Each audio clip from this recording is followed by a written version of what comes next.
Torej, če bi morala predstaviti roman prav na kratko, bi rekla, da je Ivana pred morjem ne samo roman o ljubezni, o oblikah strahu in roman o času, ampak tudi o prostoru, o domu, o zunaj in znotraj, o vdiranju zunanjega v intimo.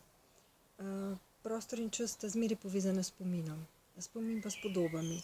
Zato tudi ravno najdba slike, fotografije sproži dogajanje, raziskovanje preteklosti. Tako da sem zelo vesela, da se bo Ivana iz Predmorja za en večer preselila na Hrib, na Rožnik, ker mislim, da gre pri nagradi Kresnik za sijajno promocijo branja, ki zna prepričati marsikaterega bralca, da seže po romanih, po katerih sicer mogoče ne bi. Pa tudi zelo mi je všeč ta scenerija s poganskim navdihom, sredi gozda in pa ogenj.